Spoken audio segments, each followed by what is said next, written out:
Answers from the Stars by Elton Gar. Since the idea of life on other planets had become understood by the general population, people had imagined what might happen if humans discovered there was life outside of Earth. 3 years ago, it had happened, and if anything, what people had imagined had dramatically underestimated how much it would change everything. Part of that was because you could imagine discovering life without discovering intelligence. A world of plants would have still been a massive discovery, but it wouldn't have dramatically changed the way humans lived. Even discovering intelligent life that was less advanced than humans wouldn't have done a lot to change people's everyday lives. But it wasn't a quiet garden planet so far away that humans would never reach it. It was a galaxy-wide communications network with thousands of races who had contributed to it over hundreds of thousands of years. A library that was free to access to anyone and had in the last 3 years allowed humanity to solve every energy problem, begin to heal the environment, cure most major diseases, and find the schematics for any technology someone could think of just by typing it into the search engine. Frank sat in his recliner, laptop in his lap, looking over one small section of the Great Galactic Library as it was being called. The algorithms that had translated it made reading it simple, but the vastness of the library meant that humans had barely begun to even catalog what there was to discover, and there were huge concepts that people didn't even know to search for. That was where Frank's new job came in. He had been a theoretical physicist. Until over a few months, his job had become obsolete. He read over a section of text translated from one of the elder civilizations. Those were beings who had helped to first form the library about 500,000 years ago. As he read it over 3 times, his wife interrupted and said, "You look upset." I never could hide my emotions from you. It's this bit here, he said, nodding at a block of text with a few small pictures. He didn't understand the pictures.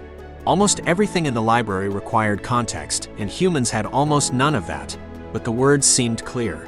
"You know I don't understand most of that," Beth said. He cleared his throat, as he often did when he was going to read something to his wife. She knew that meant that he thought it was important, and not just him reading something aloud for himself. It read, "We have reached the end. There are no anomalies left.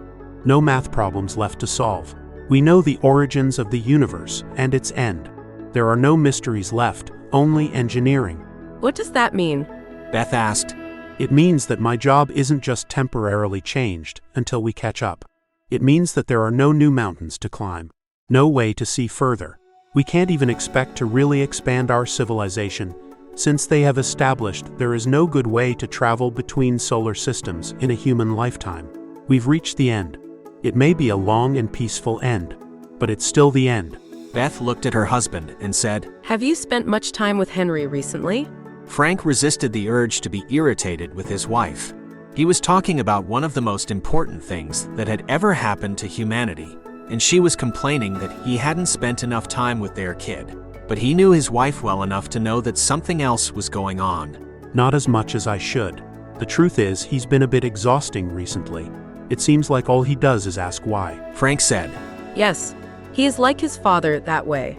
Have you tried just going with it?" I think he asked why 20 times in a row the other day. He started with, "Can we go to the park?" and ended up with, "Why do people dream?" And he could have kept going. You're the one who stopped it. I'd bet on it. Beth said. "Sure. I told him no one really knows why we dream," Frank said, and as he did, his wife's point became more clear. It seems to me that every answer, no matter how concrete, can be probed deeper. Sure, you can't go faster than light. But why? And why that? And if you can always ask why, then there is always at least one more question to ask. It's just that adults and perhaps the elder races get tired of answering why, and so default to, it's just the way it is. But we're toddlers, and as toddlers, we have an insatiable curiosity. So, get onto the library and keep asking why until someone tells you it's just the way it is. That's where things will get interesting. Author's note: curiosity is a beautiful thing. Keeping it alive is one of the reasons that I both read and write science fiction. It is all too easy, as an adult, to live a life where you never have to ask the question, why? That can lead to the feeling that we understand everything, or at least enough, and begin to focus far more on what we know than what we don't. I know that I can sometimes find myself in that trap. It's of course incredibly arrogant and wrong. There are massive questions that are unanswered that directly impact our lives. Some of them involve how people can live together peacefully, or how we can protect the planet. But there are plenty of others. Is there anyone out there is touched on in this story? And then there are the personal questions. One that I often touch on is encapsulated well by the quote, "I do not understand what I do. For what I want to do I do not do, but what I hate I do." But part of being an adult is creating and holding a coherent worldview. We can't all sit around all the time asking why to everything. We can't rethink our every decision every day. It's too exhausting. But we can stay curious. And when it comes to the big questions, we can amend the question to not only "what should I do?" but ask the ultimate question, why? Thanks. Elton Gar.